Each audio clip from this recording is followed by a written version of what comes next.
Welcome everyone, both here and in person and those joining us around Australia and the world via Zoom, to this public panel on the topic, what is capitalism and why should we be against it? Hosted by the Melbourne chapter of the Platypus Affiliated Society. My name is Brian and I'll be the moderator of this event.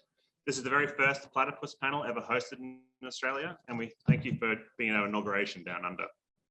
The Platypus Affiliated Society, established in December 2006, organises reading groups, public fora, research and journalism focused on problems and tasks inherited from the old left of the 1920s and 1930s, the new left of the 1960s and 1970s, and post-political left from the 80s and the 90s, with the possibilities of emancipatory politics today.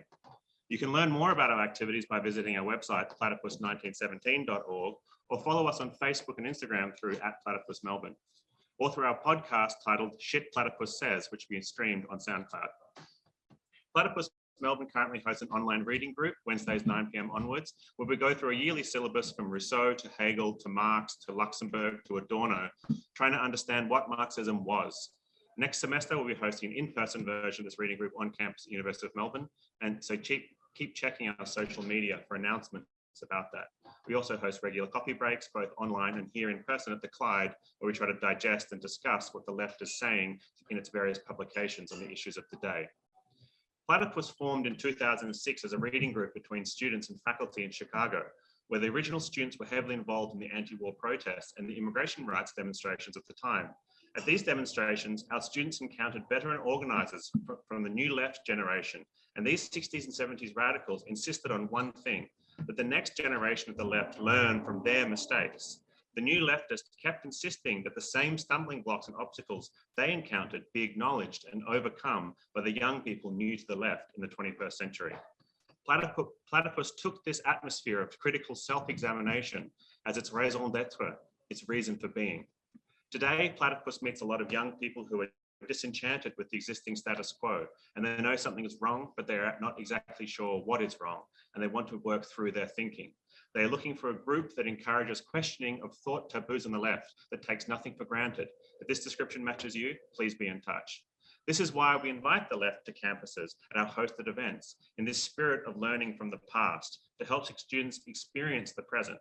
Platypus does not host panels to hear positions that we agree with. In fact, we hope for some productive disagreement amongst our speakers.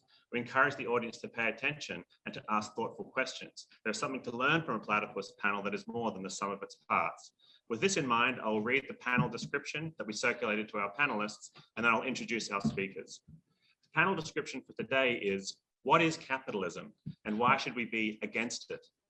The present is characterized not only by a political crisis of the global neoliberal order, but by differing interpretations of the cause of this crisis, capitalism. If we are to interpret capitalism, we must also know how to change it. We asked the panelists to consider the following questions. What is capitalism? Is capitalism contradictory? If so, what is this contradiction and how does it relate to politics of the left? How has capitalism changed over time, and what have these changes meant politically for the left? Does class struggle take place today? If so, how, and what role should it play for the left?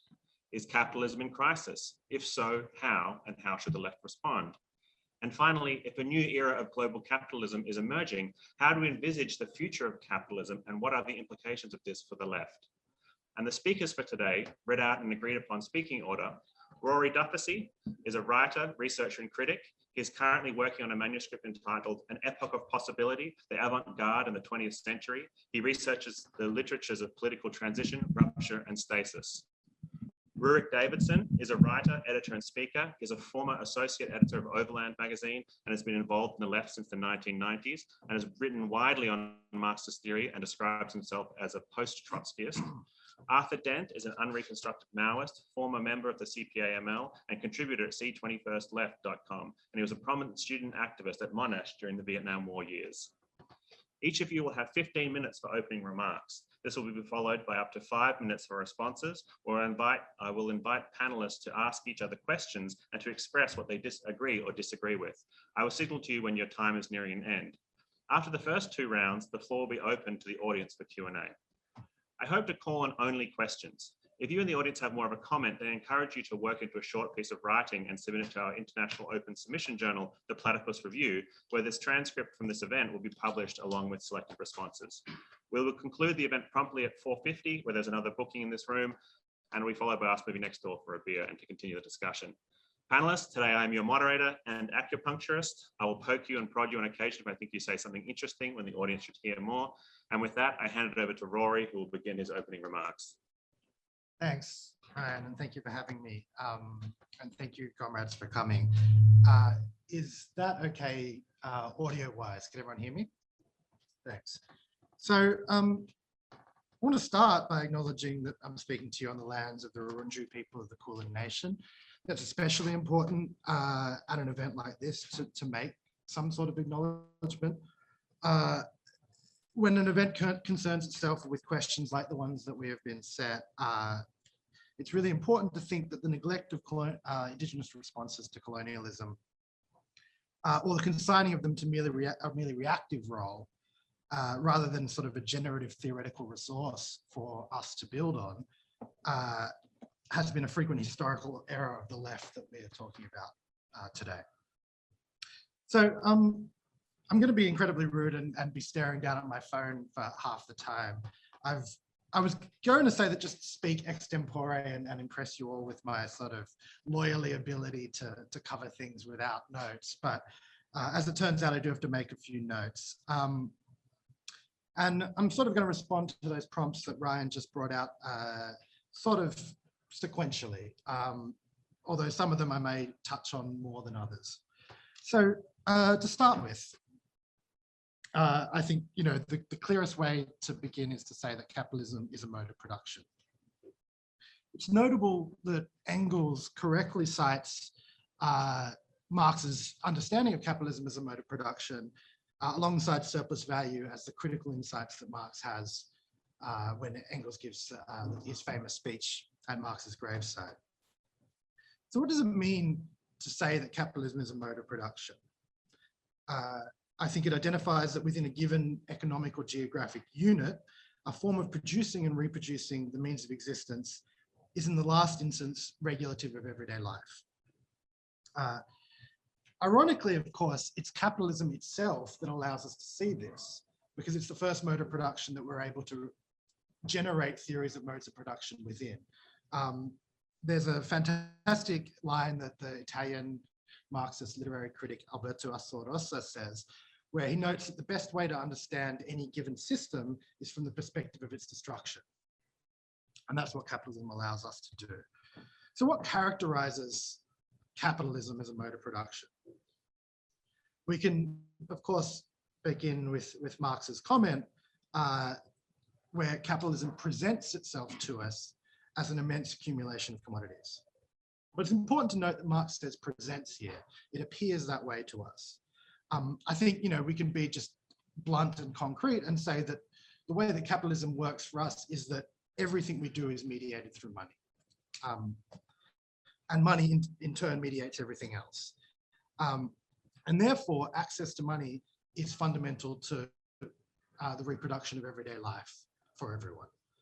And that in turn means that wage labor, i.e. working for a payment rather than being paid in kind or being in some form of bondage, is the regulative form of labor under capitalism, which is not to say that it is the only form of labor under capitalism, but that it is regulative, meaning that most people engage in it, and even when they don't engage in wage labor, like people in conditions of modern slavery, that modern slavery is still frequently hidden within a labor contract that pretends to be wage labor.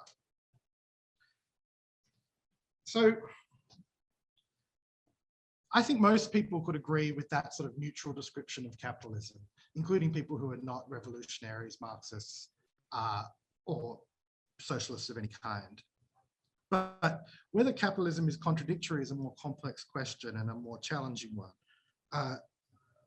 I would tend to simplify and just say that I align with Marx when he writes in the Grundrisse that capital itself is the moving contradiction, in that it presses to reduce labor time to a minimum while it posits labor time on the other side as a sole measure and source of wealth.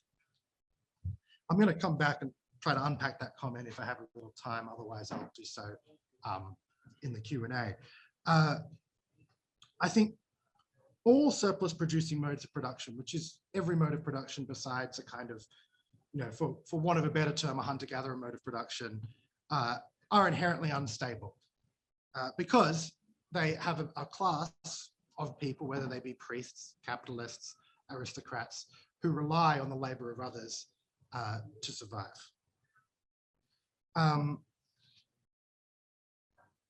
So those particular contradictions of capitalism, however, sort of produce more notable effects than the contradictions that would underlie a different mode of production. So, firstly and above all, it's feats of production that to previous societies would be essentially indistinguishable from magic. The kinds of things we can make and produce, like a large hadron collider, for example, is not, is essentially magic. And for me too, because I don't have the scientific wherewithal to comprehend that. But the second contradiction, and the more important one, I think, for our purposes, is that it is capital that gives us, or capitalism, that gives us the potential to free ourselves from the realm of need for the first time, or what Marx would call prehistory. And I think, so that's the sort of broad schematic outline of where my view comes from. But I think the next series of questions, which are about the change of capitalism over time and the role of class struggle on the left, I'll answer them, in total, and try to sort of tell a little history, I guess, or at least my perspective on it. I think, I should begin with that old joke about Marxist predicting 20 of the last 4 crises of capitalism. Which obviously doesn't get that many laughs anymore. And I might come back to why I think that joke is funny in a moment. All of which is to say, Marxism has a tendency, and I think it's a tendency that is produced by capitalism, as it were, to think these kind of big questions in a kind of dogmatic way that is not necessarily helpful. So with all that preface, I'm about to be very dogmatic. And that's to return to Marx's comment on capitalism moving contradiction. He's being very precise here. It's not a static contradiction, it's a moving one, i.e. homeostasis is impossible under capitalism. It develops tendentially. Over the last 2 or 3 centuries especially, although I think, you can see this in many centuries preceding that, we've seen the absolutely astonishing emergence out of sort of unrepeatable circumstances and configurations of class power, blood, treasure, of this current situation where we find ourselves from this sort of backwards corner of the planet in the 16th century. So how to account for this and telescope it within a few minutes? To do this, I want to draw on a quote from Friedrich Jameson, who in this context is writing about the German filmmaker Alexander Kluger's 9-hour film on Marxism, Notes from Ideological Antiquity. And Jameson writes, "For the concept of antiquity may have the function of placing us in some new relationship with the Marxian tradition and with Marx himself, as well as with Eisenstein. Marx is neither actual nor outmoded, he is classical, and the whole Marxist and communist tradition, more or less equal in duration to Athens' golden age, is precisely that golden age of the European left, to be returned to again and again with the most bewildering and fanatical, productive and contradictory results. And if it is objected that it would be an abomination to glamorize an era that included Stalinist executions and the starvation of millions of peasants, a reminder of the bloodiness of Greek history might also be of order. The eternal shame of Megara, let alone the no less abominable miseries of slave society as such. Greece was Sparta as much as Athens, Sicily as much as Marathon, and the Soviet Union was also the death knell of Stalin, of Nazism, and the first Sputnik, the People's Republic of China, the awakening of countless millions of new historical subjects. The category of classical antiquity may not be the least productive framework in which a global left reinvents an energizing past for itself." Now, I could probably just leave it there because I think that quote is so good. but I will keep going and sort of point out firstly and most brutally, the central thing I think to take from this is Jamison, I think, correctly identifies the history of the European left as an essentially closed object. So let's just take as our markers, Jamison says 150 years, let's say 1818, the year of revolutions and the publication of the Communist Manifesto, and 1998. I was looking, as I was putting this together, at sort of poetically appropriate things that happened in 1998 to sort of signal this shift. And there's so many good ones that I just have to list a few. So the European Central Bank is established in 1998. Google and Tencent are both founded in 1998. Osama bin Laden linked embassy bombings occur, which is sort of a foreboding of another period in history. John Howard loses the popular vote but wins power anyway in 1998. But I think most appropriate for our purposes and for this audience. In St. Petersburg, Nicholas II of Russia and his family are reburied or reinterred in St. Catherine Chapel 80 years after he and his family were killed by Bolshevik revolutionaries in 1918. So, you know, the signal country, although I think William will come back against me and say that maybe it's not the signal country of the 20th century, ends with this burial. This is the epoch of what the left communist French collective theory communist would call programmatism. More concretely, it is the era of the party and of the proletariat as mass social body. What are the consequences of this period? At the core, you know, of course, it is exactly this period that made modern society. And so the great history of the European left by Jeff Ely is called Forging Democracy for a reason.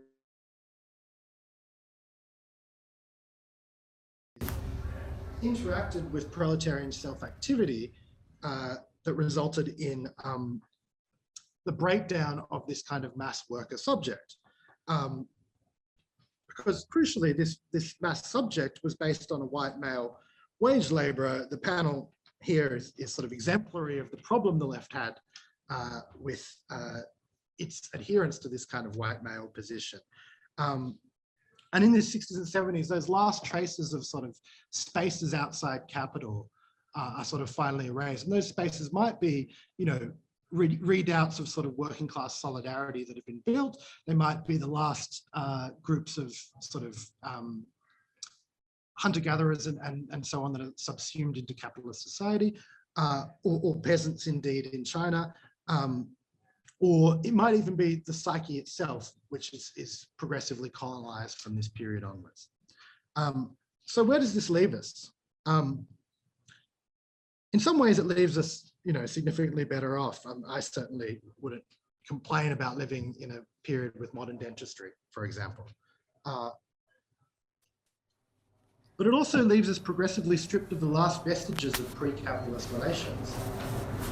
Our very sociality itself is now mediated through capitalist production, or not capitalist production, through a commodity. I think in a way, the sort of history of the last 5 years or so is kind of exemplary of this in that, you know, the question I often ask myself is that how has it become that in the Anglophone world, every leader is a kind of caricature of the cliche of that country. Trump, the boorish American, Johnson, the sort of stuffy fool, and Morrison, the person whose only competence would appear to be barbecuing. But, you know, you could equally say Macron, Bolsonaro, Netanyahu, Putin, Trudeau, Duterte, all these people are essentially images of leaders rather than leaders themselves. I don't actually know where I'm going with that, so I'm just going to throw that out there and keep moving. So what has ended in this kind of period, and I think, you know, what has ended is the era of Marx. Which is not to say that Marx has no value, and of course, and importantly to address your question, Ryan, it's not to say that class struggle doesn't occur. It occurs all the time and in all sorts of ways. And I think from the perspective of the kind of bird's eye history that we're conducting here, you know, we could say that some class struggles are more important than others. And I think, you know, from our perspective, the Chinese class struggle over the next decades will be determinative in many ways. But to the final question, and more sort of more specifically to address the organization organizing this panel, I hesitate to make great statements about the left, partly because we're either going to talk about it in a sociological sense, i.e., you know, the left as the marker of a more progressive current in capitalist society, drawing from the way in which the different parties were laid out in the post-revolutionary French Parliament. And that left, I would think, has to contain some liberals who are objectively pro-capitalist, as well as anti-capitalists like myself and all of you. But this is not the capital L left, I think, is meant here. What I think is meant here is something more concrete and precise and smaller, sadly. And I think platypus is symptomatic of sort of something about the left today. So the great slogan of platypus is "The left is dead, long live the left." And I'm not going to sort of unpack it or spend too much time on this. What I think is interesting about platypus is that they attempt to suture the two places where the academic left has retreated to in the Anglophone world especially. And that is the small parties, or, you know, if you want to be uncharitable, sects of, you know, in the Anglophone world, largely Trotskyists, and the academic milieu. And again, I think the backgrounds of the people on this panel are also, again, illustrative of this. I mean, so to suture this is a kind of interesting project that Platypus is engaged in, and I'm not necessarily opposed to the project in that sense. I mean, I think it's sort of amusing that the project is so openly to do this suturing. So the chief sort of theoretical, I'm going to use a neutral word, chief theoretical architect of Platypus is, of course, Chris Cutrone, whose single book that is not, only book that is not a collection of Platypus writings is called Adorno's Leninism. So it literally is critical theory and Lenin, or what might be called Trotskyism without Trotsky. So why is this symptomatic? Well, it's symptomatic of the fact that that left that Platypus seeks to provoke is a sort of absence. It's not really there, it's somewhere else. And I guess I'm interested to hear where my panelists think that somewhere else is. I'll stop there. Thank you. Sorry if I, did I go on too long? I'm sorry. No, if I did. 14 minutes, 28. Oh, perfect. So good. Excellent. I'll steal those extra seconds. Please do. Ruin. Thanks. So I want to start with the question, or really just focus particularly on one question, which is,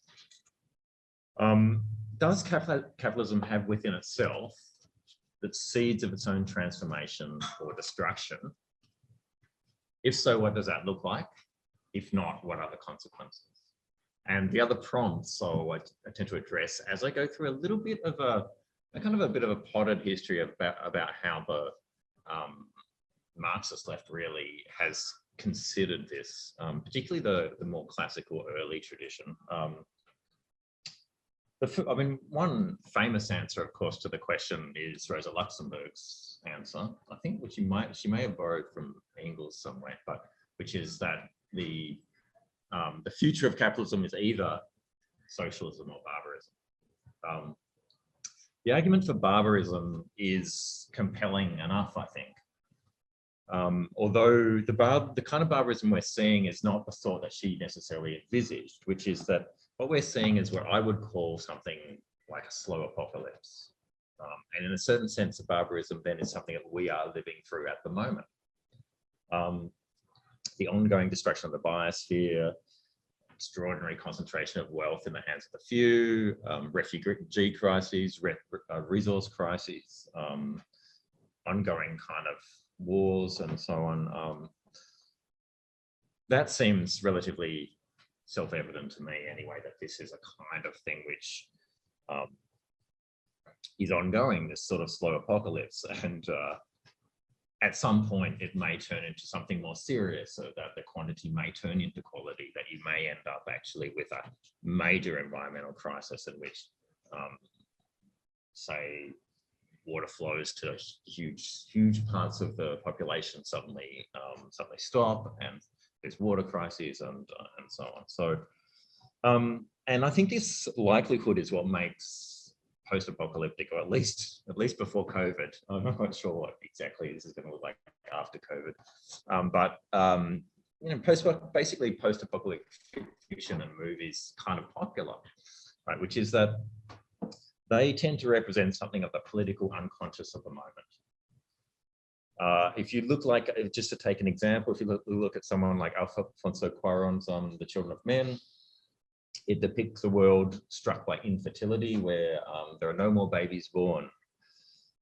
And the UK is presided over by a authoritarian government that wages a kind of war on the third world and tries to keep out the refugees that come from them. And there's an interesting contradiction, though, in that film, which is that, and I can't remember if it's in the original novel, which I have read by P.D. James, but basically the main character says, you know what?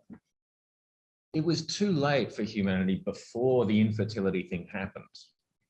The world had already gone to shit. In any case, these characters end up in a kind of refugee camp in this film, and we get this sort of one moment after another, almost sort of snapshots of the contemporary crisis of the modern world. At one moment, they're in this refugee camp. Then suddenly it's as if they're in the Middle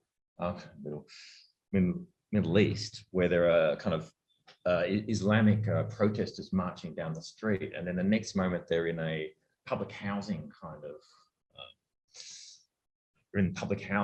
as if they were in the edges of modern metropolis, like the banlieue in France or around London. And then the next moment, the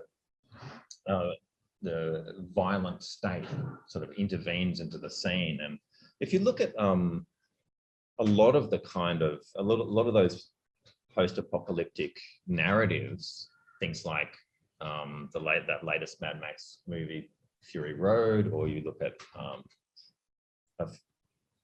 Cormac McCarthy's The Road, they're kind of these political unconsciouses of our anxieties of the moment that come out of the situation we face. And Wolfgang Streeck is the contemporary writer who argues that this sort of apocalyptic style future is likely. So he writes, before capitalism will go to hell, it will for the foreseeable future hang in limbo, dead or about to die from an overdose of itself, but still very much around, as nobody will have the power to move its decaying body out of the way. And that last idea, that nobody has the power to move the decaying body of capitalism out of the way, that's in contradiction with much of the classical Marxist tradition, okay? Especially that of the late 19th and early 20th centuries. So Marx, of course, suggests two different ways, interrelated ways in which capitalism undermines and destroys itself. That first of all, he suggests there's a structural conflict between the relations of production and the productive forces, that is our ability to distribute what we produce and our ability to produce. And the more our ability we gain an ability to produce, that comes into conflict with the way that we organize it. And he says that when that conflict occurs, that is the moment of crisis. It's the moment, if you like, that later gets talked about as wars and revolutions. And this is sort of the basis for the idea that capitalism has a progressive phase in which it grows and expands and builds amazing things, and then a regressive or kind of destructive phase, that it's a kind of parabola or a bell curve, if you like. And that we at some point enter this declining phase of capitalism. But he suggests the other driver, okay? So that's a structural one, but the other one is a question of agency. He says there is an agent that it creates, the working class, based on its subject position as a wage laborers who have an interest, but also an ability to destroy the system or overthrow or transform it. As he puts it there, the grave diggers of capitalism. It creates its own grave diggers. And so by the 19th century, late 19th century and early 20th century, like very early 20th century, with the sort of influx of positivism into Marxism, you get a sort of sense of the inevitability of this transition. Marxists start to suggest this is happening just naturally, like a natural law, a law of history. And you get that kind of a term, law of history, pretty much everywhere in those sort of early years of the 20th century.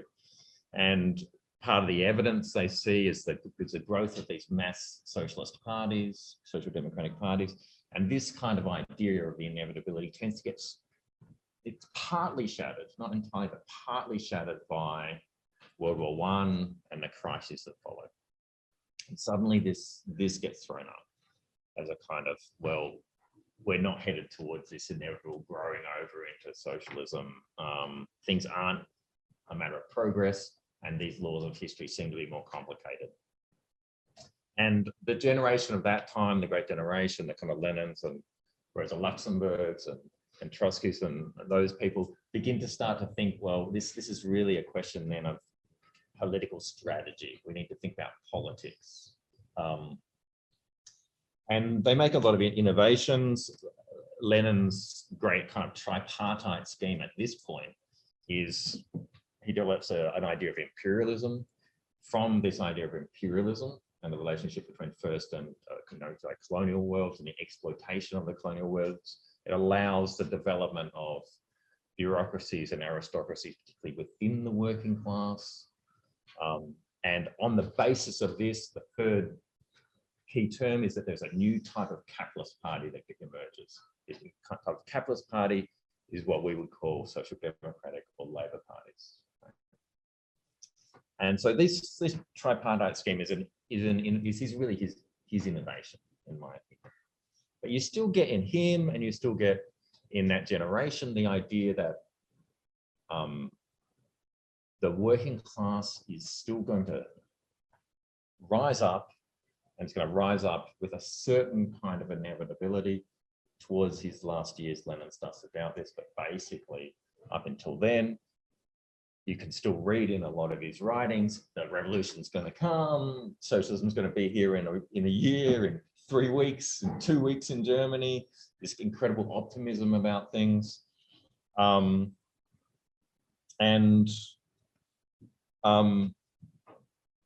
If you read then, his kind of one main continuation of his thought, which you'd find in someone like Trotsky later on, his last great programmatic document, he calls the Death Agony of Capitalism, the Task of the Fourth International. The Death Agony of Capitalism is a reference to that declining state of capitalism.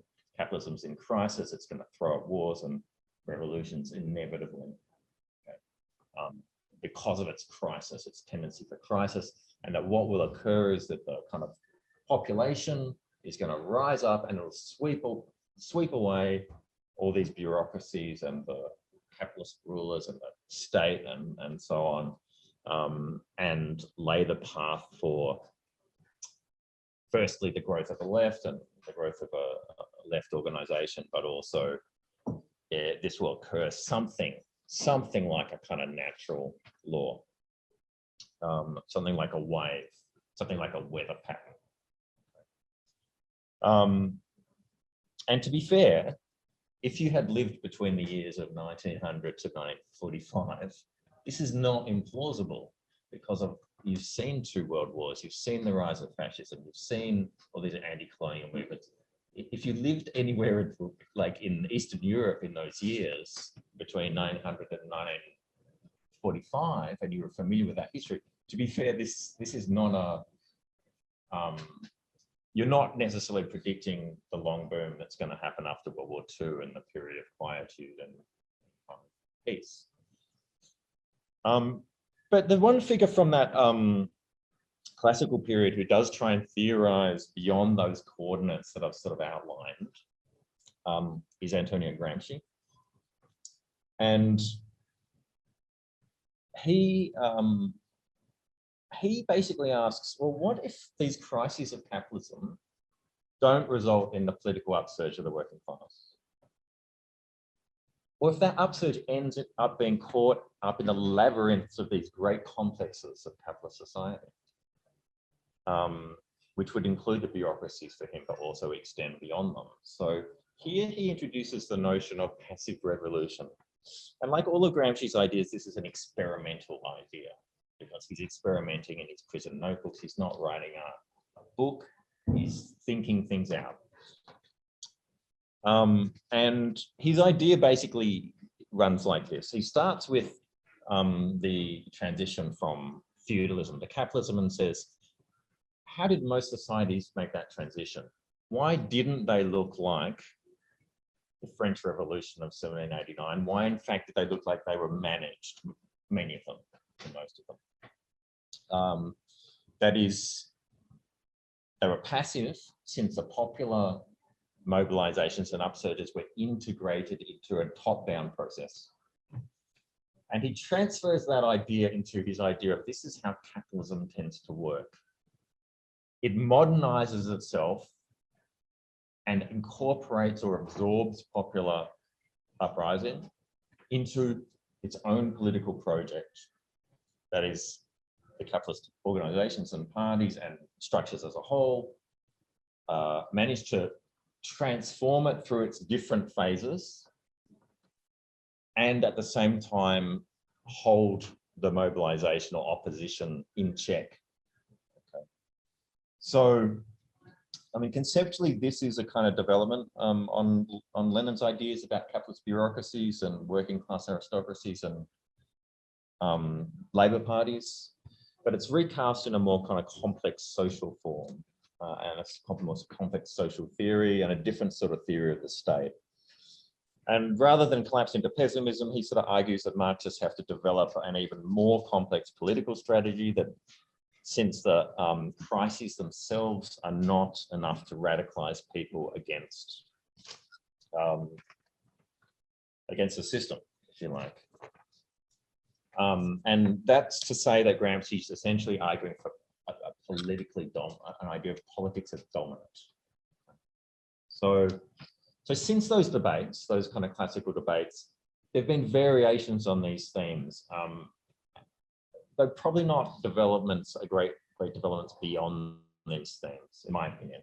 So the innovations on the political level will tend to be specific. You've got the foci of Guevaraism that comes out of Guevara, the development of autonomous zones within capitalism, or if you like, culture wars. 2 minutes left. Yep. Culture wars and identity politics in the contemporary first world. And each of them sort of fundamentally wrestle with this fundamental problem of the subject capable of transforming capitalism in some way, given the system itself doesn't seem to be self-undermining in the way that many of those first generation thought it would be. It seems capable of a flexibility and a transformation, which is surprising. And it's surprising to the left. It's certainly surprising to, if you look at the history of the left in the 60s and 70s. It was the flexibility and the ability of capitalism to absorb the countervailing tendencies that shot so many of them into what was later compared to right and their conservatism. So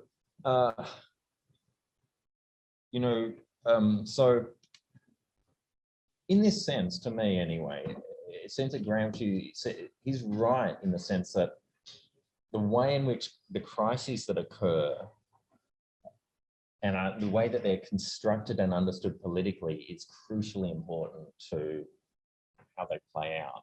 In fact, it's fundamental.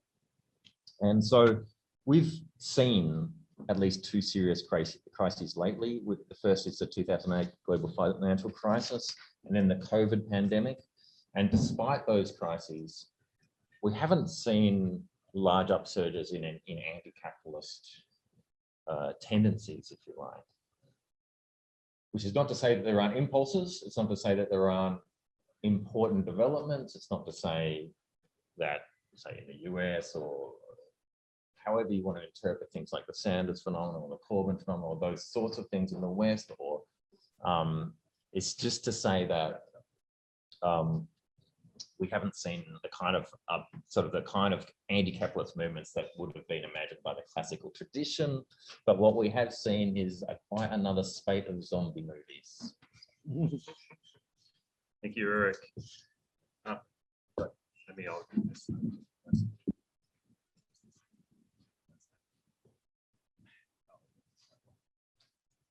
Okay, I've felt like a fish out of water since the 60s. There's been quite a few mentions on the panel about the collapse of the left since the 60s and 70s. In my view, it had collapsed pretty much by the 70s. And what's referred to as the left by the rest of the panel, to me, does not actually exist. There hasn't been something that I would regard as a left movement in that period since. And I think it's looking around the room, there's everyone who's from my age group are friends of mine. And we're all part of that movement in the 60s and would have some different views, but would have some similar views, which I think have basically nothing in common with what is called the left today. Now, I was very surprised by the first speaker saying that capitalism was a mode of production, because I agree with that. And it's Marxist, and he's right. I'd love to know what your definition of capitalism is. Yeah, I agree. Right. Well, I didn't get that impression from anything else you said. Right.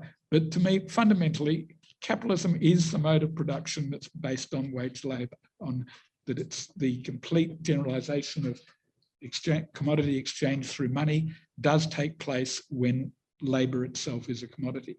And pretty well every worker knows that. They know that they only work here. They know that they work for somebody else. And at the moment, it doesn't bother them much, right? The reason that there isn't a left is because there isn't a sense of mass dissatisfaction and revolt against the basic system of wage labour that we have. But it's not true that there'd been nothing happening, that there was a revolutionary period from 1900 to 1945 and nothing since. It's true that that was a classical period, that was where our strongest revolutionary traditions come from. But there was a small left movement in the 60s. It was small, it was a minority. And again, even after the GFC, there was an Occupy movement. And I did take part in that, and the politics of it were absolutely dreadful. It was completely anarchist mumblings, but nevertheless, it did exist, right? Whereas the current situation, as far as I can make out in the Western world, is it simply doesn't exist. There are various groups of intellectuals who are talking about various intellectual things. And I'm an intellectual. I come from not a petty bourgeois intellectual background, but a big bourgeois intellectual background. And I'm inclined to, as a theoretician, there's definitely a role for intellectuals in the working class movement. But fundamentally, it's the working class that will move and shake the world. And the parties that it builds are not built from the sort of discussion that particularly the second speaker was going on about, this apocalypse. I would think that's part of our theoretical task, is to fight the apocalypse mongers, right? The reason the working class has been relatively quiescent in countries like Australia is they've been doing all right, right? It's not that they're crushed, ground under, have this sense of imminent social decay and disaster. The reason the left, the small left that existed in the 60s faded away very rapidly was that on the Vietnam War, we won. We were openly campaigning for the Vietnamese to win. We were flying the Vietnamese flag and they won, right? The whole, ever since then, the pseudo left has been continuing to make US imperialism be the #1 enemy. And that they tried to have a movement around both Gulf Wars, and they tried to sort of relive something. But if you were meeting activists from the Vietnam era, I think it was 2004, it was mentioned that there were activists that people met who said, you know, don't make mistakes we made, etc. There were very, very few activists from the Vietnam War era who had anything to do with those Iraq War protests, because we weren't into trying to maintain fascist regimes in power just because the Americans wanted to kick them out. It just wasn't the kind of politics we had. And there were some who did. I think Tariq Ali was a notorious Trotskyist in the Vietnam period. He was an active in the anti-Vietnam movement, and he was quite hysterical about Iraq and so on. There are such cases, but as a generation, no, we weren't part of these, of pretty well any of the what's regarded as the left activities since, except for things like the Occupy movement. You could see there's something alive there. You could see that there's young people wanting to protest about something, and you can relate to that.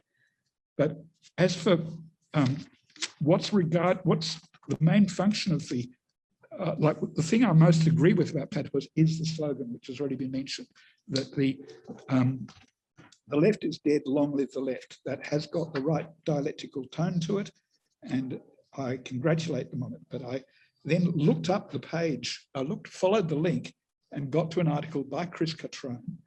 And the title of the article had that as the second sentence, but it had a long title, and I've got it here.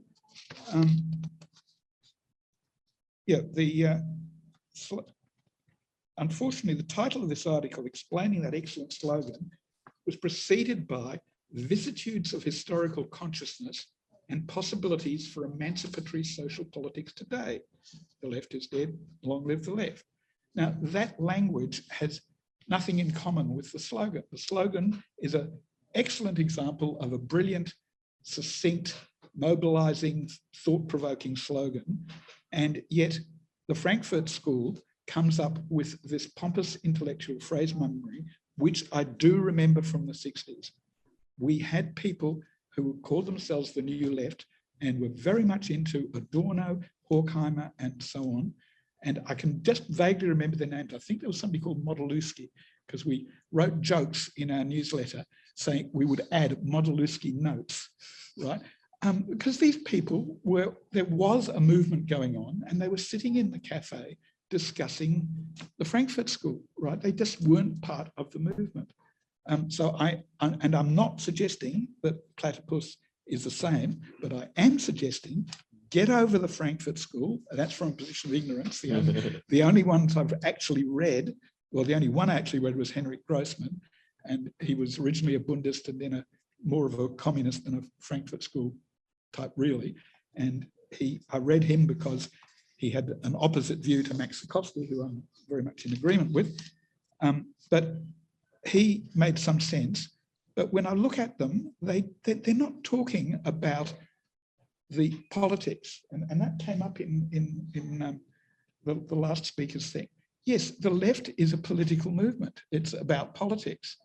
The class, when you ask what role does the class struggle play in left politics, you're putting it backwards.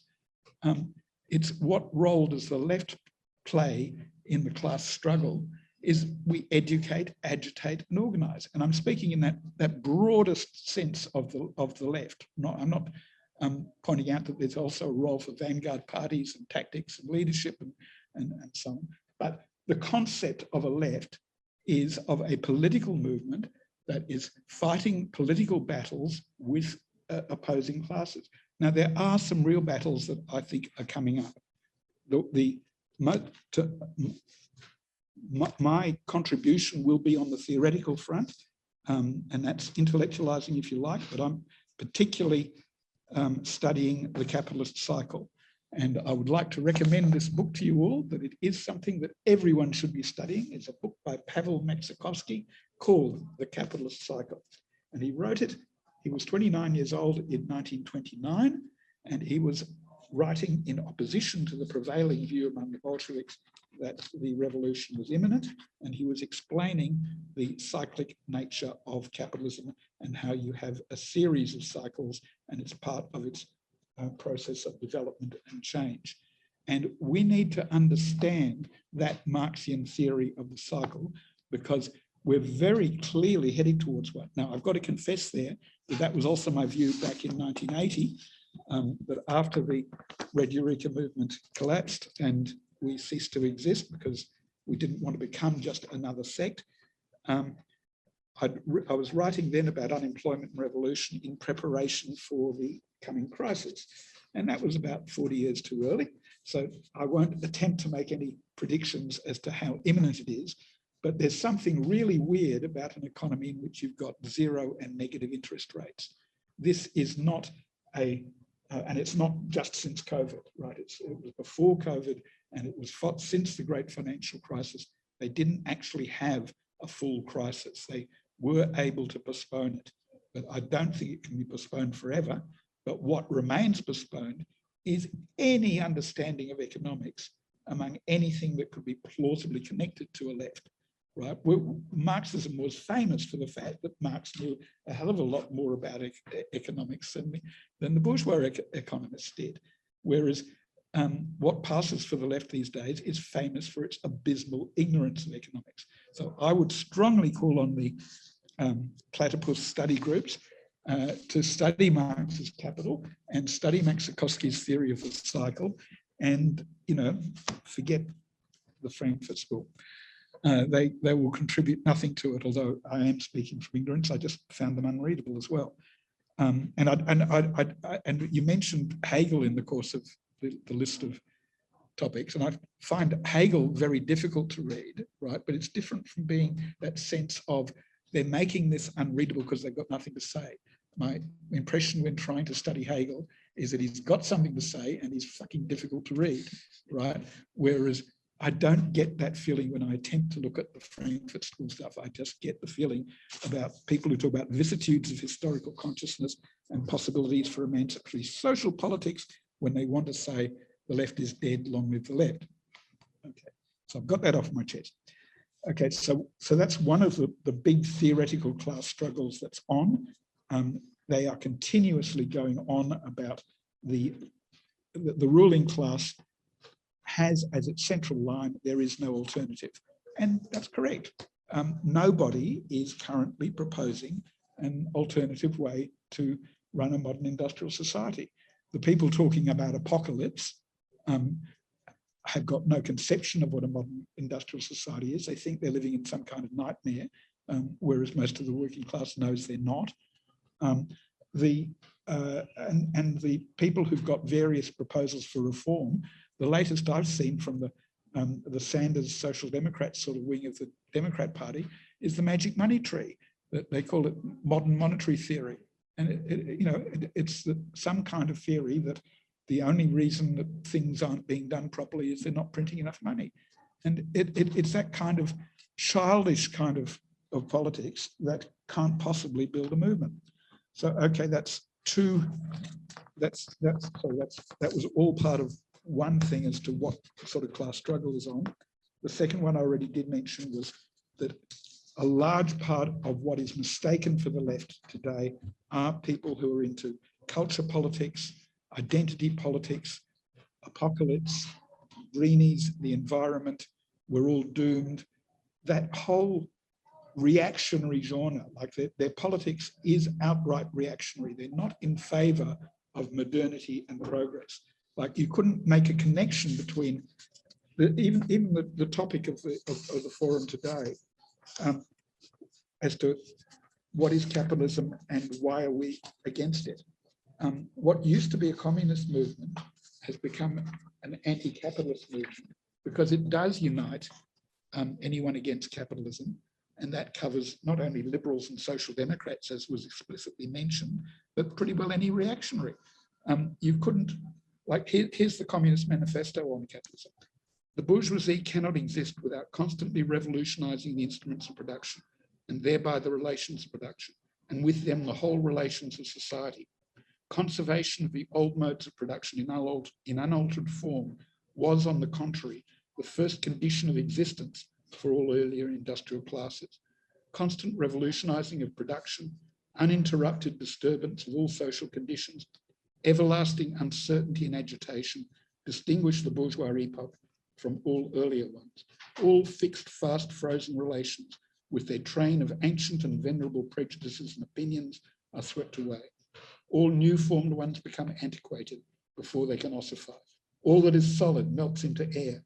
All that is holy is profaned, and man is at last compelled to face with sober senses his real conditions of life and his relations with his kind. Well, if that's anti-capitalist, you know, it just can't plausibly be described as an anti-capitalist manifesto. It's a communist manifesto. It's got page after page of a paean to the revolutionary impact of capitalism in sweeping aside the old order.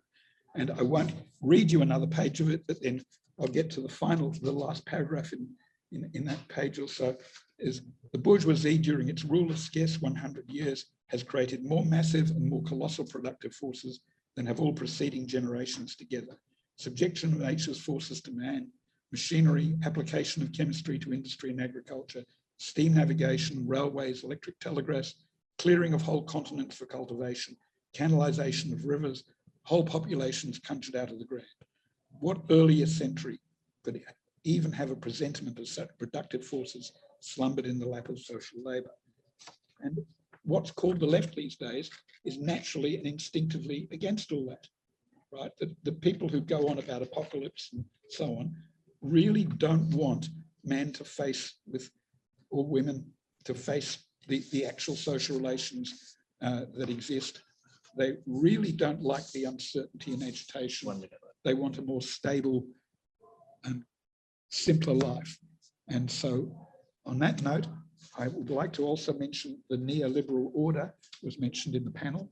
That term came into existence long after the 60s movement faded, and it's a term invented so that the social democrats could stop even calling themselves socialists, whereas if you look at the Communist Manifesto preface of 1882 or something, they said we couldn't call it a socialist manifesto because in 1847, when we wrote it, that socialism was a bourgeois movement and communism is a working class movement.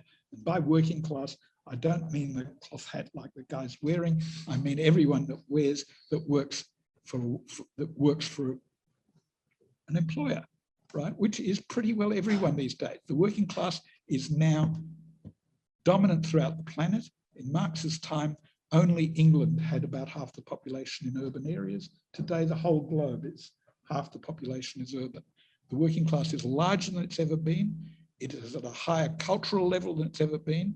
It has better politics than it's ever had, except for the absence of the left. But the actual working class outlook in Australia is vastly more progressive than it was in the 60s. And that is true worldwide. And the working class has also got a higher standard of living than ever. And this writing off the working class, when in fact it's now the majority of the population of the globe and the overwhelmingly dominant population of every Western country, and even intellectuals, right? It used to be that it was like, I am a bourgeois intellectual, right? Big bourgeois, but that was synonymous with intellectuals. These days, most university graduates come from working class backgrounds. Thank you, Arthur. In the matter of allowing most time for responses, I'll just make a few quick points before we hand back to responses. Just want to touch on just a few threads that each of you mentioned. First of all, the symptomatic phenomena that Rory talked about, the sort of modern hypersectarianism versus the academicization of Marxism, these kind of, and even including platypus in that as a symptom of the sort of decay and disintegration of the left today. Then also, Rurik, you mentioned sort of the modern phenomena of this impossibility of Marxism against its prior seeming inevitability and that kind of regression. And lastly, Arthur, you touched on the sort of, even in the 70s, it was seeming like the left had regressed to such a point to a form of incapacitance in the time. So I just wanted to touch on that thread before we go back to Rory for your responses. Thanks, Ryan, and thanks especially to Rurik and Arthur. I mean, unfortunately, I don't know that I have all that much that I disagree with either of what you said. So I'll try to sort of synthesize my agreement in such a way that might be provocative in some way or another. So to start with what you said, Rurik, I mean, I think I broadly agree with that, and I'll come back to sort of the schema that you've laid out when I talk about Arthur. I think one way of sort of dialectically uniting sort of the point of tension between the two of you, or the perceived point of tension around this question of apocalypse, is to adapt William Gibson and to talk about the way in which apocalypse is already here. It's just unevenly distributed. I don't think it looks much like an apocalypse on a beautiful Melbourne winter's day like today, but if I were in Gaza or in Xinjiang or parts of Africa, I think I'd feel somewhat differently. And I think that brings me to that second point that you made, Arthur, and I think the most crucial point that I'm very annoyed that I didn't bring up in my own work, and that is that the history of capitalism is in some sense a history of the abolition of the peasantry. Human society up until very, very recently has almost universally engaged in agricultural labor of one sort or another. And only a very select elite were able to do anything else at all, including reading, writing, making art, whatever. And the great potential of capitalism that you correctly identify is that it creates the conditions that would allow that kind of bounty of culture and of free time to be available to everyone. And to do so, that requires the abolition of the peasantry in a sort of a more or less violent process that might be seen to begin with the famines in Ireland and run right through to the turn to capitalism in the 80s in China. And it's really that story that I think when historians would reflect back on the 20th century, that marks out the 20th century. And it's the attempt to theorize that makes Marxism the sort of golden intellectual thread that runs throughout the 20th century, from the sort of classical Marxism that Rurik is focused on, to the hinge figure of Gramsci himself, and then to what Anderson will call Western Marxism, which Arthur excoriates so much. I would want to put a word in defense for the Frankfurt School. I think, firstly, I think, again, you can read that symptomatically to come back to that word, which is Anderson's point, that the Frankfurt School is itself a product of defeat. It's a defeat that Gramsci is the person that begins to theorize from prison. And that is the defeat of the mass working class movements in Europe after the end of the First World War. And I just wanted to pick up on a couple of other things. Can you pick up on, there was a movement in the 60s that was small, right? That's precisely what I'm coming to.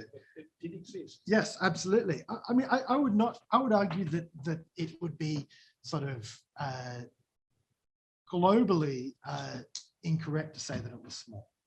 I think that the movement in the 60s was not centered on Europe. I mean, I think it was small in post-capitalist countries. I mean, sorry, in highly developed capitalist countries, including our own, and Europe and North America. But in South America, in China, and across Asia, it's as substantial as 1915, I think. The movement for decolonization that begins really immediately after World War II is, I think, again, we look at it again from sort of subspecie eterniae, is the more important movement than some ructions in Western Europe at the beginning. What I'm querying you about is the picture of, yes, there was a movement up to 35, and it collapsed, and therefore we've got Western Marxism, academic Marxism, and various Trotskyist studies ever since. It's not true. The Trotsky sects existed in the 60s, but they were in no way dominating the movement. The academic Marxists existed in the 60s very little to do with movement. There was a movement. Maybe I'll be more precise. I think that the mass movement actually runs from, let's say, 1850 through to the 60s and 70s. So the 60s and 70s, you have the communist parties in France and Italy regularly. It didn't run through. It died out. Well, this is where we disagree. But in the 50s is the sort of electoral height of the French and Italian communist parties. Yes, they're regularly winning. Exactly. It was So the electoral death of the communist okay, so this comes to movement. this is my final point. Sorry, I'll finish on this one. And this is the point about the left. So when Arthur says, that it was dead in the 50s and oh no, it doesn't count that the largest communist parties in European history were winning massive amounts of votes. Well, it does count, it does. And the only way to say it doesn't count is to have this really selective definition of the left, which is the parts of the left that I agree with, or the parts, that aren't sellouts or aren't fake or aren't pseudo left. And the point is, there are always sellouts and fakes and pseudo lefts from our particular perspective. But seen again, historically, that the left really only begins to decline in the 60s and 70s.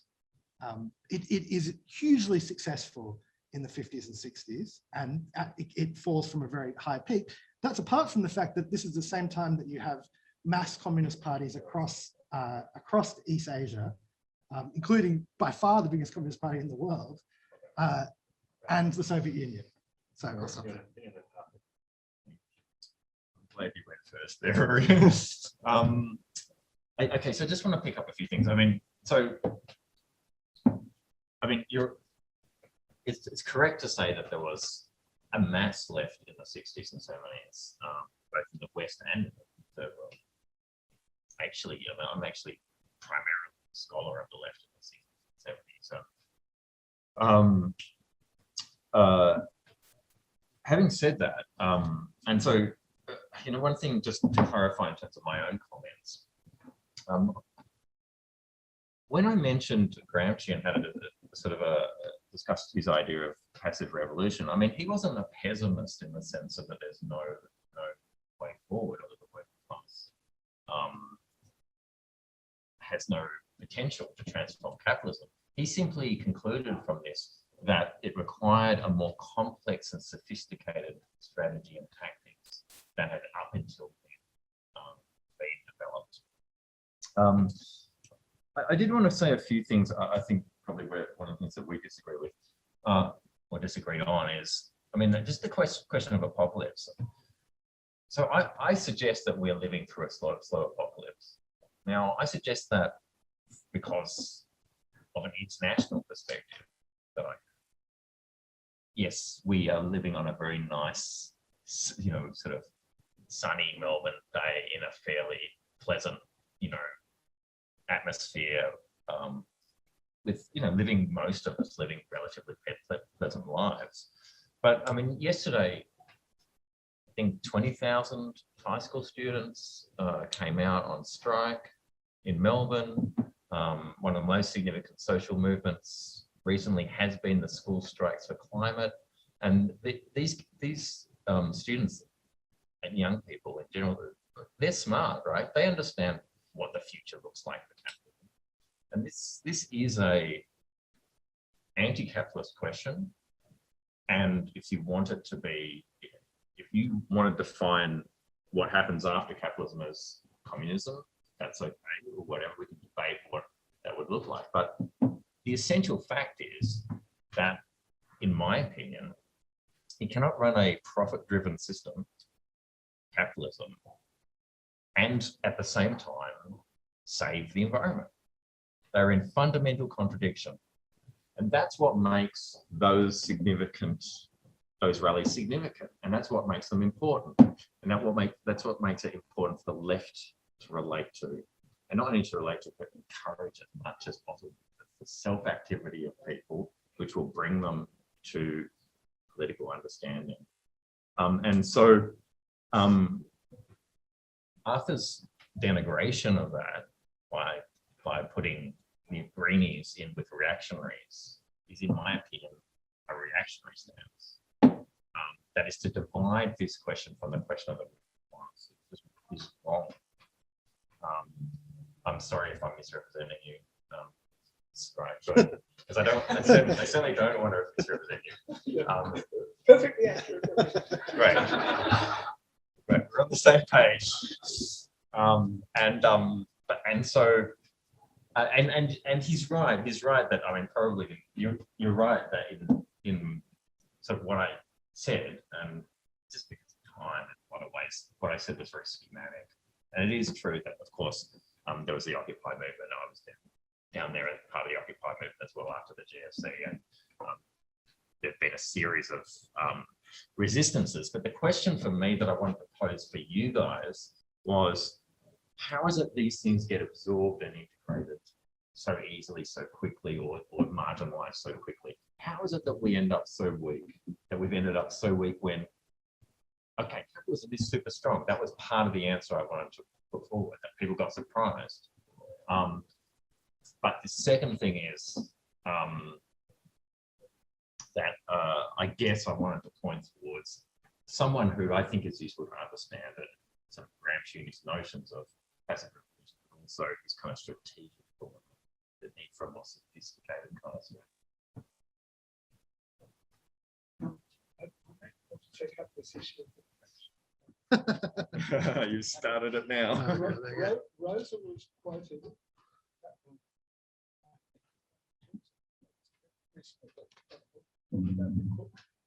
Social democracy had become a corpse at the turn of the First World War, and Lenin praising her for that enormous contribution to the birth of the Third International. And it had, right? All the social democrat parties supported the various sides on the First World War for the workers to slaughter each other. And it was then a corpse. The social democrats were the enemies that the left fought from that time on. Likewise, by the 60s, the mass-based communist parties, which really only existed in the Western world in France and Italy, but well, maybe some others, but they're the ones that have had some connection with Anglosphere politics as well, but there was no such phenomenon in the Anglosphere, right? There were mass-based parties left over from the Third International that had become social democrat parties, and they were electorally popular, and they were the main enemies of the 60s left. It wasn't a matter of sectarian differences, right? The people we were fighting to build an anti-Vietnam War movement in Melbourne were the Communist Party. They had Jim Cairns, who was the Deputy Prime Minister eventually, as a front for them, and he was much better than them. He was a genuine United Front person. But we had regular mass meetings at Richmond Town Hall of hundreds of people arguing out the strategy and tactics of things, and the Communist Party was always in the way. And in the student movement, they formed the New Left group and went on about Frankfurt schools and so on. But they were recognised as the enemy. The Trots also regarded, the Trots insisted on calling them Stalinists, which was their odd perspective, because the Maoists were Stalinist and the Communist Party was virulently anti-Stalinist. But the realities of the 60s left was it arose in direct opposition to those communist parties. In France, the Communist Party was physically trying to smash them. Right, that they had fascist thugs wearing communist sort of regalia, was fighting against the radical students. They were, and I do draw on that tradition to say that yes, when there's a left again, it will be vigorously fighting against these hostile trends. That's not sectarianism. It's sectarian to just talk to yourself and to promote some individual idea. There's nothing sectarian about the fact that the history of the left has always been a history of class struggle within the left. Okay, thank you. Well, that will conclude the responses for now, but during the Q&A, we'll certainly be able to readdress some of these topics. But I want to hand over to the audience to ask questions. If anyone has a question they want to ask the panel, any individual panelist or the panel as a whole, please just line up behind the microphone and I'll turn it on. If you want to, or we can just continue some of the discussions we've already had. And just don't tap the microphone. Hello. Yeah, so Adorno said that society was a concept of the third estate. You all agree that capitalism is a mode of production. I'd ask you, to what extent do you think that capitalism is a crisis of the mode of production? Thank you. Anyone like to take that? I think the word crisis gets thrown around a lot in different ways. There is a political crisis going on in mainstream politics, like both parties collapsed in France and Macron swept in, and he's now the least popular president probably in French history, and it looks like they could even have the National Front far-right Le Pen being the next president. In the US, you had Trump, and you've now got the Democrats, and it's clearly a political system in paralysis and falling to bits. In Australia, it's just decaying gently, but there's no sense of life in bourgeois politics, so you could call that a crisis. But I prefer the word crisis to be reserved for sharp, sudden events. A slow-moving crisis is, if you want to call something a slow-moving crisis, okay, I believe there's a slow-moving crisis in bourgeois politics. As for the crisis of capitalism, Marx does have a theory on it, and he didn't get it. He left only fragments of a theory, but to me, the important parts are, it wasn't a theory of collapse like Henrik Grossman had, the idea that capitalism is doomed, it leads to a final cataclysmic collapse of the system. That's not what Marx was saying. He was describing a capitalist cycle, and he was saying that in the course of that, there are political upheavals, and that eventually there'll be a political overthrow of the workers taking power of the state. But we should understand the capitalist cycle, because if there's ever going to be a left taking power, it's going to have to run the economy, and it's going to have to be able to say what it wants to do about mass unemployment and the sorts of things we can expect to result from the capitalist cycle. But we are not currently in a phase like the Great Depression, and we haven't had one since the last Great Depression, right? That's a very unusual period. It's quite different from the analysis that Marx did in the 19th century. But we need to understand that what Marx did study in the 19th century, if you're going to understand 20th century capitalism, you need to understand where it came from. And if you're going to understand 21st century capitalism, you're going to need to first have understood 20th century. And people are making up theories about what's going on in the economy now without having that historical concept. So I'd just like to mention that C21st Left is the name of a website, C21ST We'll Left. on Okay, I won't go on. And I do want to recommend that I did put an article up there with all the links that I would have loved to be talking about, but can't possibly be going into them in 15 minutes. It's a totally incoherent article, but it's the current article at 21st Century Left. Thank you. Is there any other audience questions? Before I'll have one otherwise. Yes, please. Do you want to take the microphone? Davidson said about how capitalism has improved significantly in their strength of political control. My question is, and then you said how the left has become much weaker. What would be the reason for that? Since, as far as I know, in my opinion, there's no such thing as luck. Everything happens for a reason. Marxism was invented for the reason of cruelty to the working class and workers. But there's no need for that anymore. So what would be the point of getting rid and criticizing a system that is working and treating everyone equally and well in the way that it has so far for the last 20 years? I'm not saying it is a perfect system, but like John F. Kennedy said in The Making of the Berlin Wall, democracy is not perfect, but we did not have to make a wall to keep our people in. And the left has demonstrated bad things, very bad things. As far as I know, there has not been a single time where the left has been represented in the way that Marx had aimed it to be represented for. For example, he said it will, in my opinion, Marx would only work if there was humans that had no greed, no jealousy, nothing, so that it could be ruled in a way where everyone was actually equal and there was no cruelty, nothing, no jealousy. Everyone was in one class and everyone respected each other in the same way that everyone should be and what Marx thought it should be. He said there is no way for that to happen in that sort of system.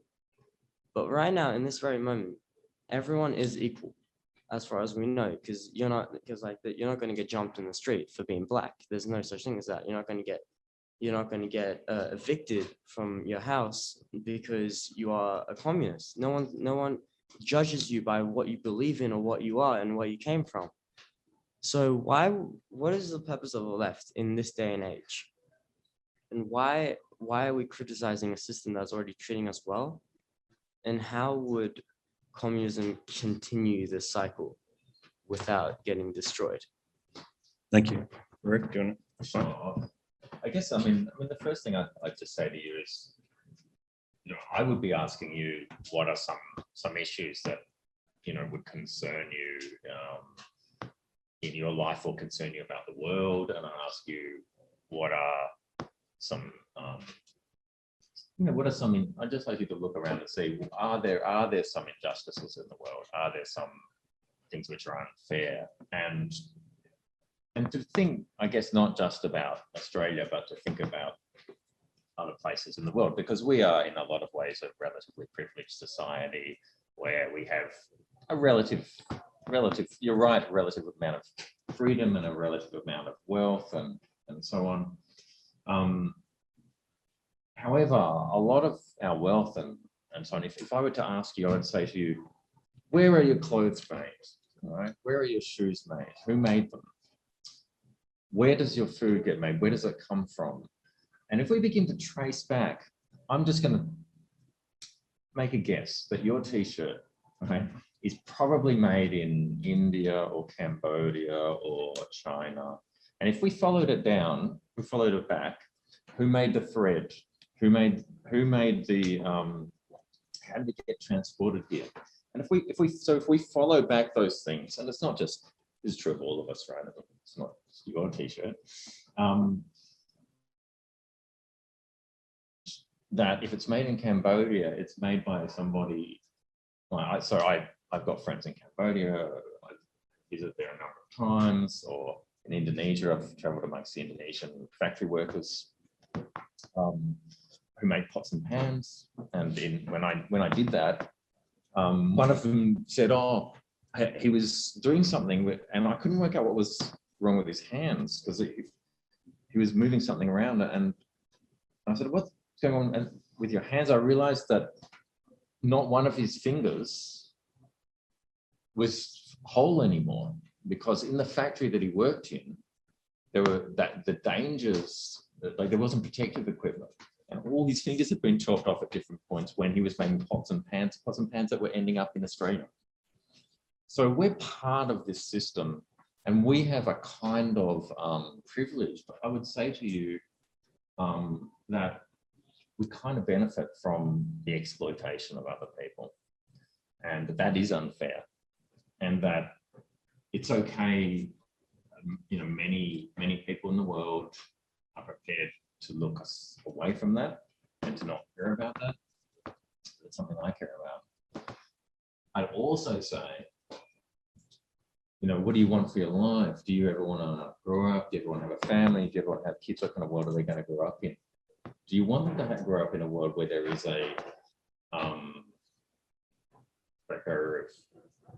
where there are forests, where there are, where there's a diversity of plants or whatever? Because the world we're heading towards is one where those things are going to increasingly become. There won't be a Great Barrier Reef. There won't be those healthy environment and so on. So those are just some things I would say about why some criticisms I say about capitalism. I mean, there are other more obvious ones we were talking about before in terms of jobs and things, and like the availability of jobs and the security of jobs. And if you look at the Australian working conditions and so on, increased flexibility, increased casualisation, so just jobs have got harder, worse, or more exploitative in Australia. For some, not everywhere, not for every, we can't generalise completely. So those are just some things I would say to you. And so the left is a group of people who are concerned about some of those things and say, well, we've got to make it a little bit better, because we can. And not only can we, but we have the wealth to do it. It's just that wealth is all in the top 1%. Super rich people. All right, thank you. Any more questions on the floor? Daniel?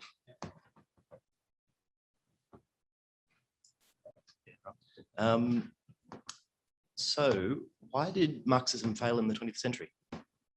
I should be able to answer Rory, that. do you want to start us off? I Yeah. should be able to answer that in about 30 seconds. So,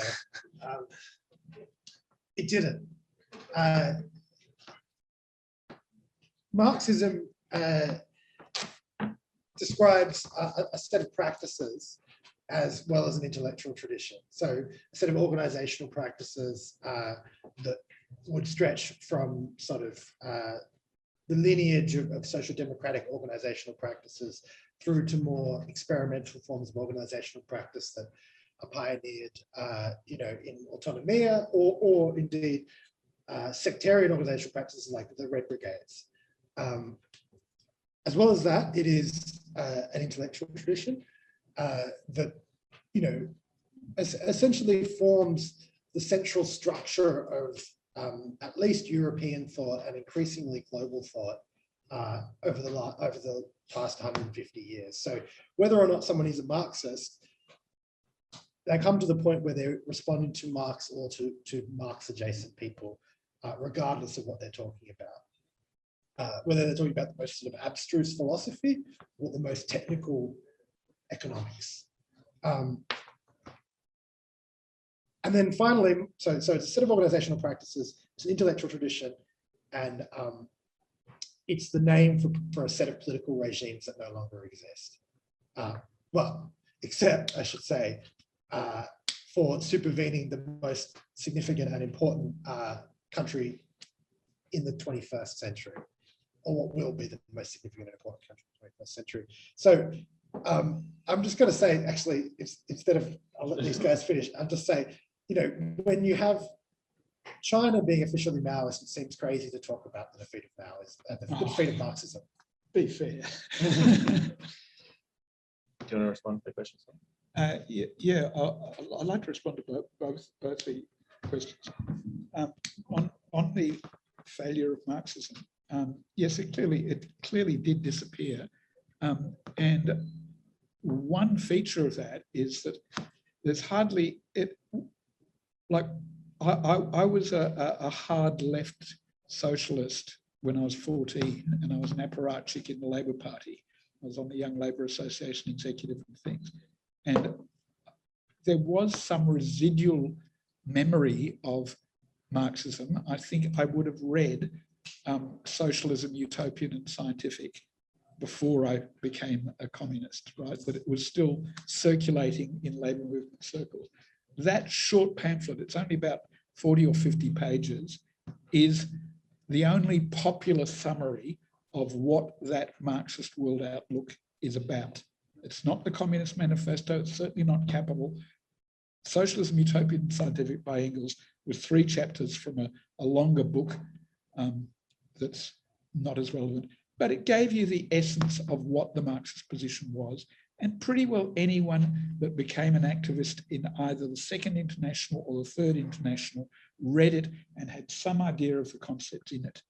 Now, definitely that's been completely lost. All the various groups that claim to be Marxists have never read it. I'm sure you have. I doubt that you have. Yeah. I've read it. Right, okay, cool. I'm very arrogant, as anyone could tell. So I apologize for that. It was completely unprovoked on my part. But I do believe that most people who claim that they know something about Marxism haven't even read that short pamphlet that every worker that joined a working class party used to read and be familiar with. And the ideas that are understood to be Marxist these days are quite different ideas. And in particular, the speaker who reminded us what the political attitude of most people was back in the 50s, when you were saying, look, things are pretty good and you people have made a total mess of it, and why should I be interested in you lot trying to make a mess of things again when we're living a good life under capitalism? I can confirm that that was the popular view. It still is. A large majority do think that way. And that's why the left faded away. When the 60s movement developed, it was because there was a raging Vietnam War that was just as dramatic as what was just happening in Gaza over the last few days, was going on continuously, and it forced people to think about politics, and it forced people to realize that their leaders were lying to them. And, you know, but that doesn't mean it's an apocalypse and defeat. Like even the Gaza thing, it's got elements of disaster, but if you actually look at what's happening, it's the first intifada in which the Israeli Palestinians are joining together with the Gaza and West Bank Palestinians. There is a sense of national unity that wasn't there before. So things are progressing rather than going backward. And this picture of the world that it's going backward, I agree with the refutation of it by a conservative friend. The world hasn't been going backward. The reason people aren't very interested in the left yet is their lives have been improving, and capitalism has done rather well for itself. Now, I don't think Marxism was ever about it was too cruel to the workers, etc. You get fucking bored with being just an employee, right? People would like a sense that they have a meaningful life that they don't find from just going on and on being used. That's what the word employed means. If I employ something, I use it. Most people's life consists of, I only work here, I'm being used. They're not yet up in arms about it. When they are, the capitalists haven't got a chance. There's only a handful of them left. Thanks, sir. Just on that point, that's getting to sort of the heart of the question of the panel topic, not just what is capitalism, but why should we be against it? I think the audience member asked a very great point about this sort of anti-capitalism of the left today. And there's a question online, which I just want to read out. In what ways does the anti-capitalism of the left obstruct the struggle for socialism? What would anti-capitalist struggles have to become in order to transform the struggle for socialism? Maybe Rurik, if you'd like to take that. So, I mean, it's obviously true that you can be anti-capitalist and not socialist. You can be anti-capitalist depending on what analyze capitalism, but you can also obviously be an anarchist, you can be an autonomist, you could be a variety of things which are not necessarily socialist. So the first thing I'd say is it's actually a little bit of a vague question. I'm not quite sure until we define what those terms are, what exactly we mean. Having said that, but that's the purpose of the term, isn't it? Having terms like anti-capitalist and neoliberal, the purpose is to obscure the fact that you haven't got a positive program. No, that's not the purpose necessarily. For example, in some contexts, I would call myself an anti-capitalist. In some contexts, I would call myself Marxist. In some contexts, I would call myself a socialist, depending on the context, right? Because I also have to have an understanding of who I'm talking to, what they know, what they understand. It's like the term feminist or like the term environmentalist, where I call myself those things. But you couldn't possibly call yourself a communist, could you? Well, I would call myself a communist, yes. But not to everyone. If I was on national television right now and they said, "Are you a communist?" I would have to have a long preamble to explain what I mean, because most people's understanding would be, he supports Stalinism. He supports the Soviet right, Union. Yeah. Well, no. Or I'm a communist. because I do support Stalin. I regard the fascist regime in China as a fascist regime. I regarded the fascist regime in the Soviet Union as a fascist regime, but I'm for something.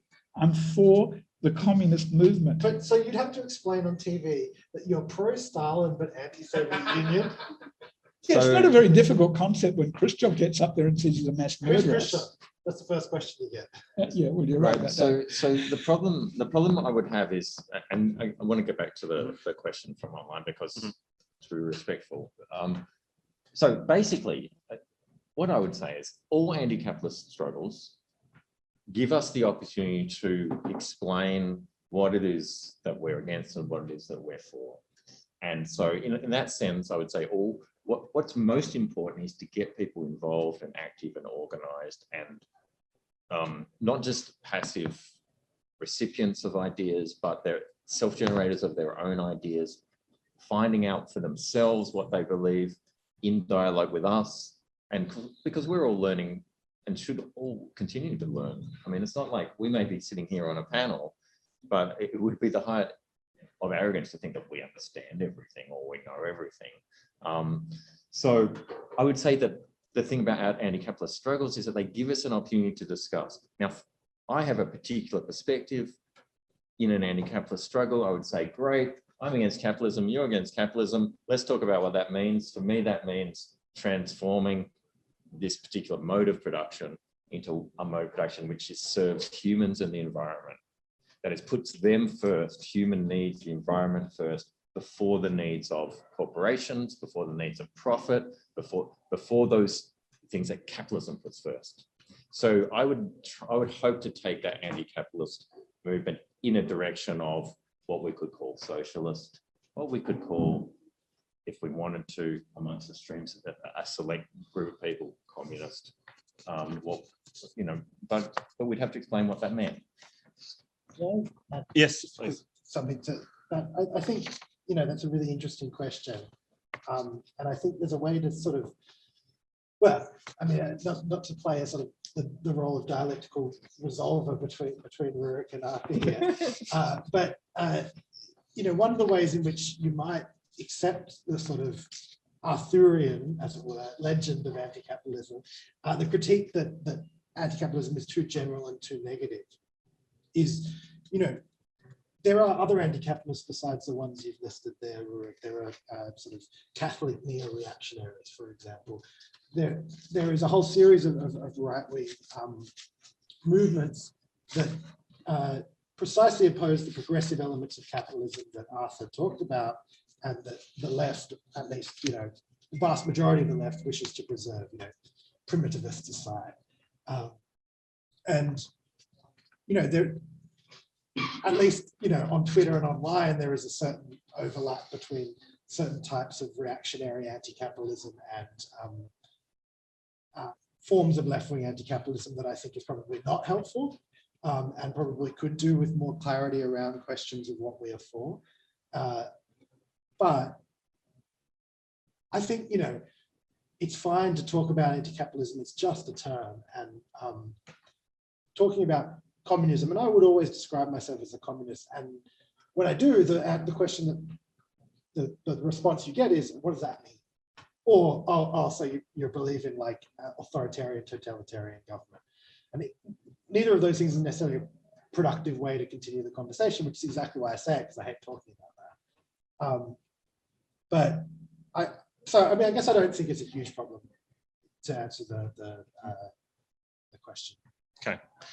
Can I? Sure, just quickly, we maybe have time for one more question. Go ahead. There used to be a socialist movement that honestly and sincerely believed in reforming capitalism along a parliamentary road, but step by step, nationalising various industries, building up social welfare and so on, you could transform capitalism into socialism. And that movement was called the Social Democracy or the Socialist Parties. And it did exist, and it was very strong, and it fought the communists bitterly, right? And the communists fought it bitterly. And they were called socialists, and that's why the Communist Manifesto by Marx was called the Communist Manifesto, because we were opposed to that view.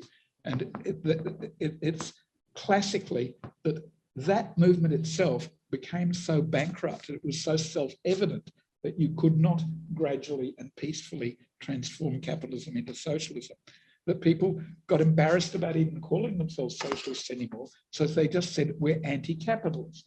And likewise, they ended up, instead of even being a degree of anti-capitalist, they became Keynesians. They said, right, if we only had better, more Keynesian policies, you know, we're against the centre-right. All these centre-right parties, they're not spending enough on social welfare. They're not doing this and that right. We want to support the Labour Party. We want to support the Democrats in the US. We can't call ourselves socialists because they don't call themselves socialist anymore.